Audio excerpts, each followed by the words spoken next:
Moscou brûlera. C'est l'avertissement que l'Ukraine lance depuis des mois. Poutine l'a entendu. Il a essayé de l'ignorer.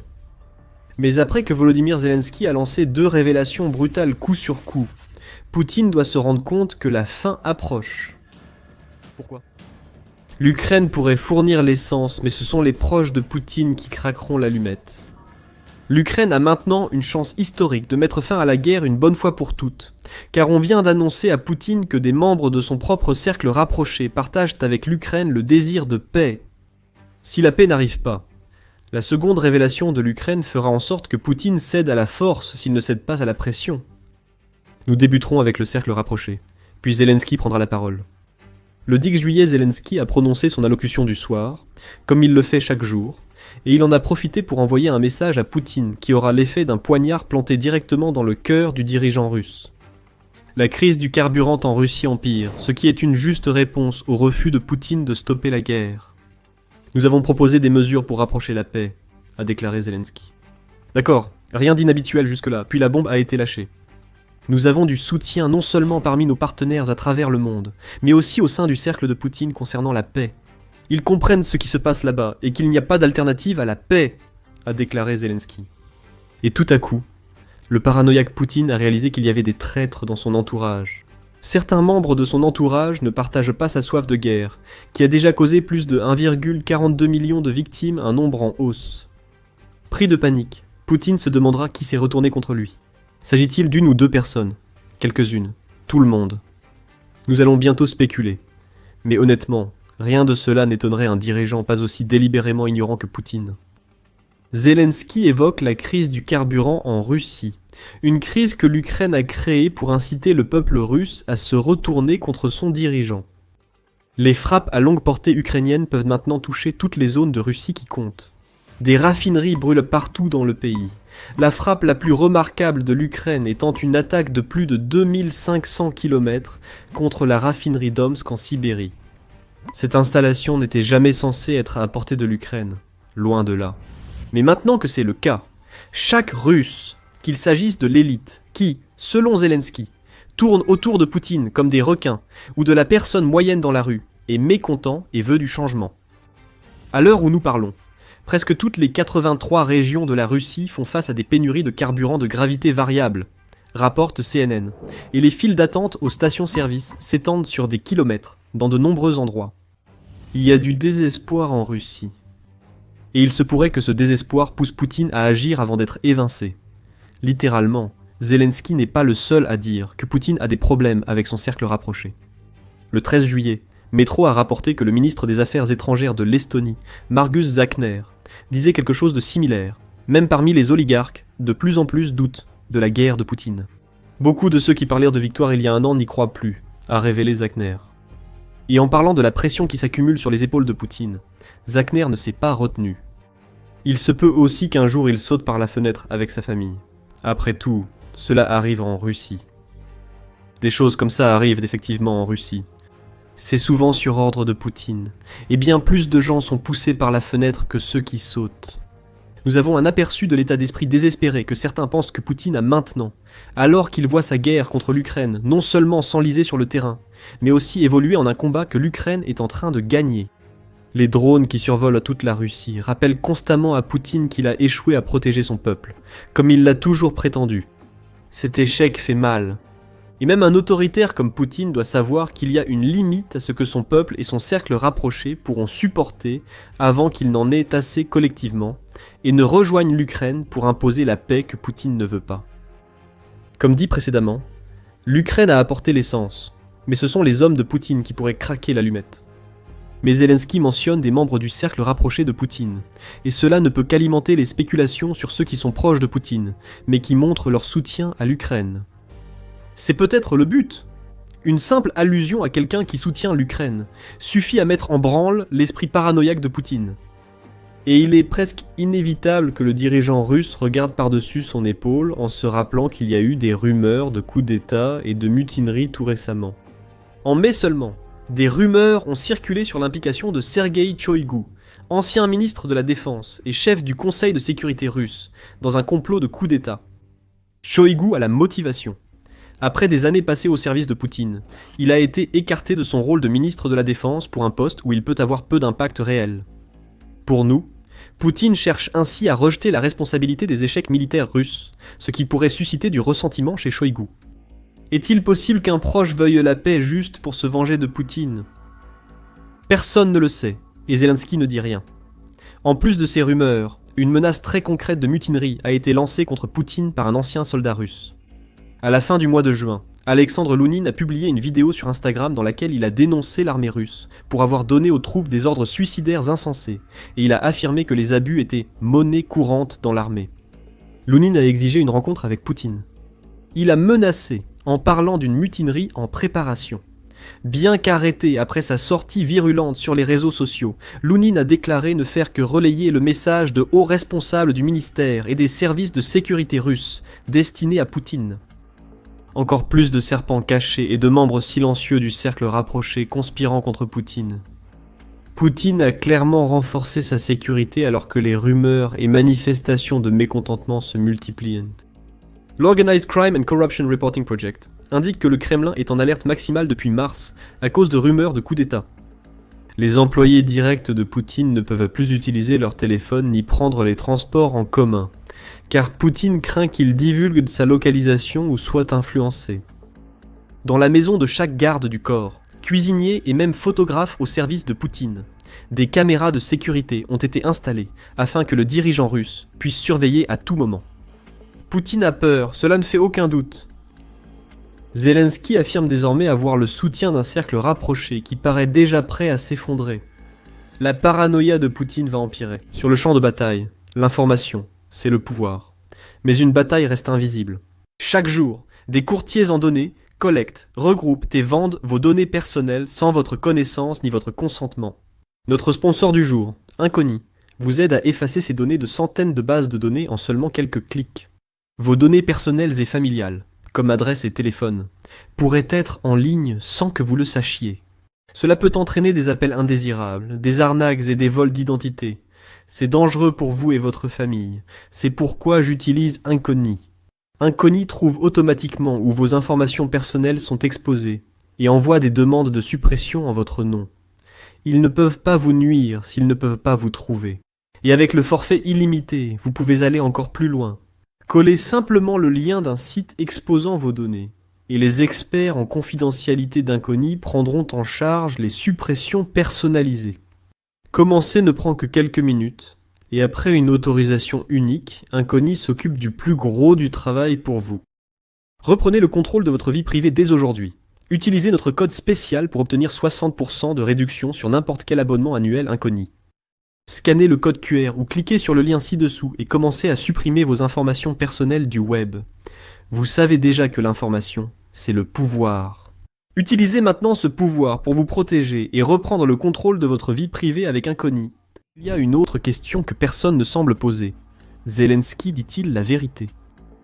Zelensky aurait pu évoquer, dans son discours du soir, le cercle rapproché de Poutine cherchant à se retourner contre lui et forcer la paix avec l'Ukraine, pour exploiter la paranoïa de Poutine. L'Ukraine sait jusqu'où Poutine est prêt à aller pour se protéger. Il y a bien sûr le niveau de sécurité insensé. Il y a aussi les rapports, selon lesquels Poutine passe la grande majorité de son temps caché dans des bunkers souterrains, n'en sortant que lorsqu'il doit faire une apparition publique. À condition que ces apparitions ne soient pas dues à des sosies. Les frappes de drones ukrainiens sont considérées comme la principale raison pour laquelle Poutine passe désormais du temps dans ses bunkers. Mais c'est peut-être plus que ça.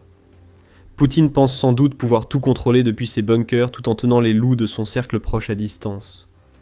La Pravda ajoute que Poutine craint désormais plus que jamais les tentatives d'assassinat, très probablement par drone, mais peut-être aussi par un membre en colère de l'élite. Qui en a assez de plus de 4 ans et demi d'une guerre stérile qui ne semble exister que pour flatter l'ego fragile de Poutine ?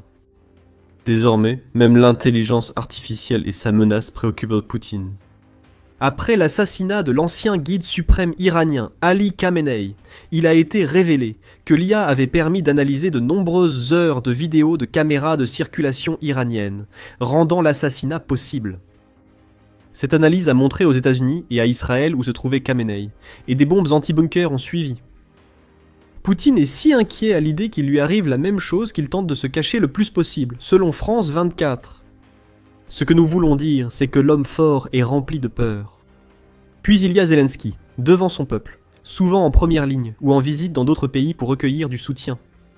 La mention par Zelensky du cercle rapproché de Poutine est sans doute une graine soigneusement plantée, que le président ukrainien sait s'enracinera dans l'esprit d'un dirigeant russe effrayé par tout ce qui l'entoure. Peut-être qu'il n'y a pas de rébellion dans le cercle rapproché. Si c'est le cas, Zelensky pourrait simplement préparer le terrain pour que Poutine parte en guerre contre ses propres élites. Et si cela se produit, la possibilité d'une trahison ne fera qu'augmenter. C'est une impasse pour le dirigeant russe. Quelle que soit l'issue, que Zelensky dise la vérité ou pas, c'est une leçon sur l'art de jouer avec la paranoïa de Poutine. Les dirigeants effrayés prennent des décisions hâtives et font des erreurs. Zelensky pourrait bien miser là-dessus. Et si le président ukrainien dit effectivement la vérité, c'est encore pire pour Poutine. Il ne veut pas la paix. Poutine veut que son peuple soutienne toutes ses décisions insensées. Apprendre que des personnes censées être fiables agissent dans son dos et disent à l'Ukraine qu'ils veulent de la paix pourrait être un coup difficile à encaisser pour Poutine. Zelensky a envoyé un message à Poutine ici. Fais la paix, ou ton propre cercle rapproché te forcera à le faire ou te mettra dehors. Cependant, l'Ukraine sait aussi que Poutine a peu de chances d'écouter. Il est trop prisonnier de son obsession. Trop piégé par sa propre guerre, au point qu'il a l'impression de ne pas pouvoir y mettre fin. Ou alors les traîtres que Zelensky dit être dans son entourage sortiront de l'ombre. D'accord, dit l'Ukraine. Si la révélation choc sur le cercle rapproché ne suffit pas, peut-être que la seconde révélation suffira. Mais avant de dévoiler cette révélation, voici The Military Show, où nous allons au-delà des titres pour vous donner l'histoire complète. Si ce n'est pas déjà fait, abonnez-vous pour rester à la pointe de l'actualité. Dans sa seconde révélation choc, Zelensky a offert à Poutine un aperçu du futur. Si Poutine n'accepte pas la paix, l'Ukraine va rendre sa situation déjà difficile encore bien pire. Et elle va le faire en officialisant une campagne de frappe en profondeur qui déchire déjà la Russie. Il ne s'agit pas d'une situation du genre, peut-être qu'on mettra ça en place plus tard. Le décret a été signé et tout est officiel.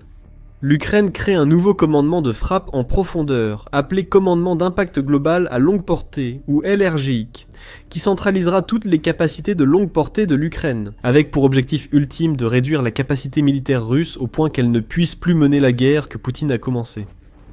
Le LRGIC n'est pas encore tout à fait opérationnel. Zelensky dit qu'il faut trouver un commandant pour l'organisation, et il promet que ce commandant sera l'un des chefs les plus forts et les plus compétents dont dispose l'armée ukrainienne. Mais cela arrive bientôt.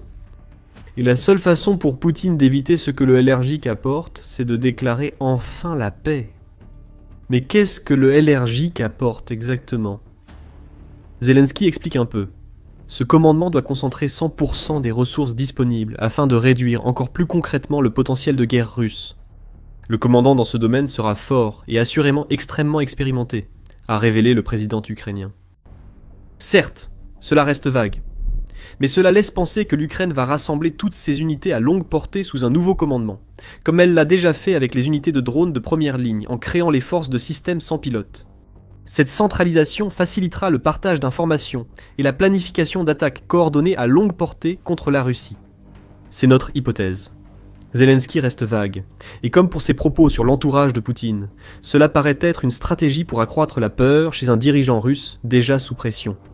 Nous savons avec certitude que le LRGIC formalise une campagne de frappe en profondeur qui paralyse déjà la Russie. En 2026, nous avons vu l'Ukraine intensifier la portée, l'ampleur et les dégâts causés par ces frappes à l'arrière russe, tant à l'intérieur même de la Russie que dans les territoires occupés. Tout est une cible, des raffineries et infrastructures pétrolières aux bases militaires et dépôts de munitions. L'armée russe en a besoin pour fonctionner, l'Ukraine le frappe. Ces frappes sont plus intenses et rapides que jamais.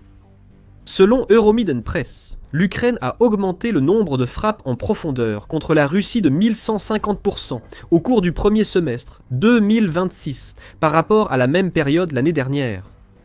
Ces frappes, qui se produisent entre 500 et 2000 km au-delà des lignes de front, et parfois même plus loin, ont touché 172 installations militaires ou énergétiques. Ces dernières sont particulièrement préjudiciables à la Russie.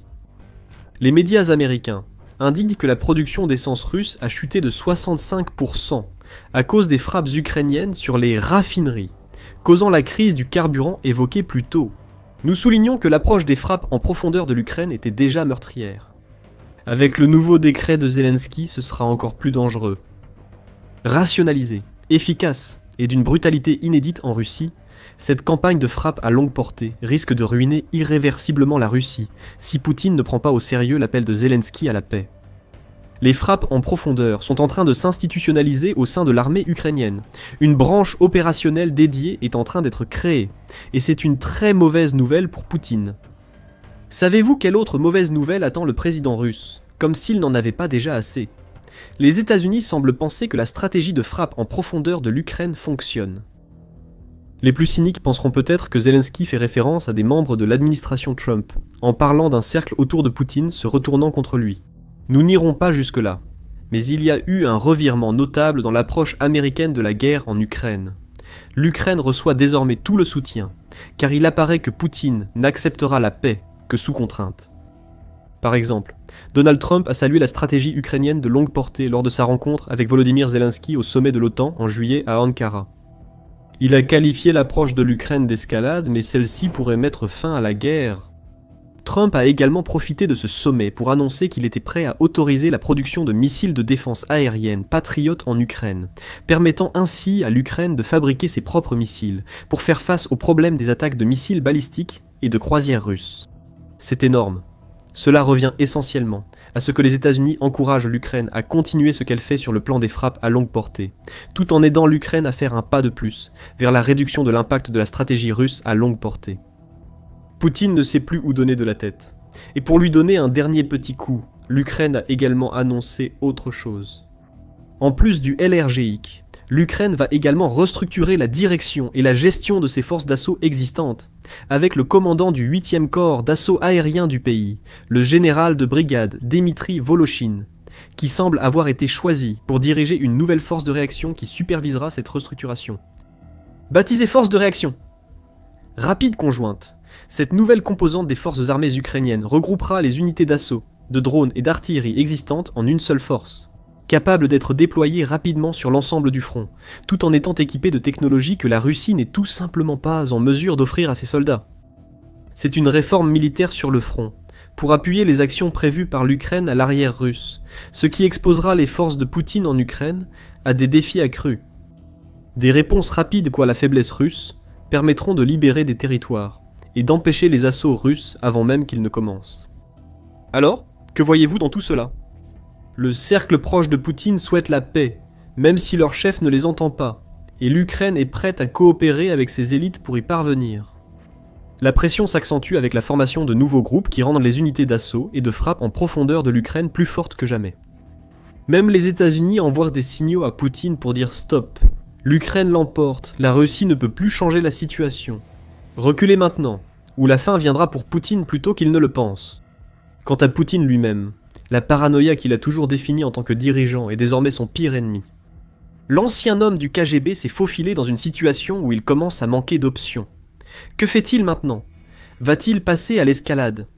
Envoyer la guerre qu'il a déclenchée en Europe?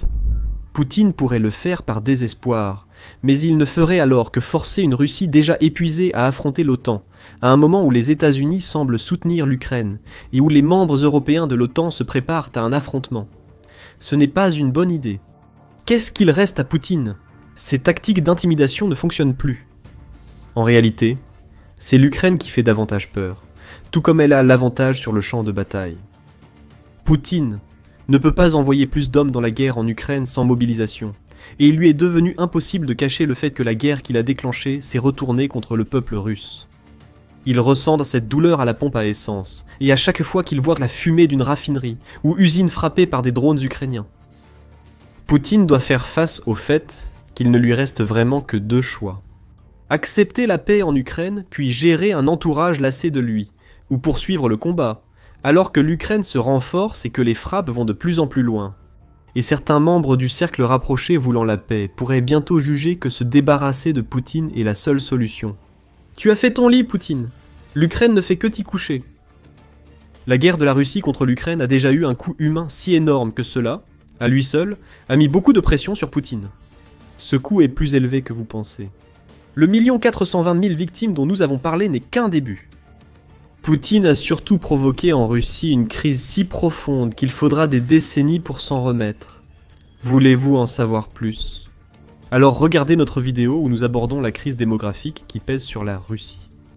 Mais avant de faire cela, n'oubliez pas de vous abonner à The Military Show pour suivre nos vidéos quotidiennes sur les derniers développements de la guerre en Ukraine. Et merci, comme toujours, de nous regarder.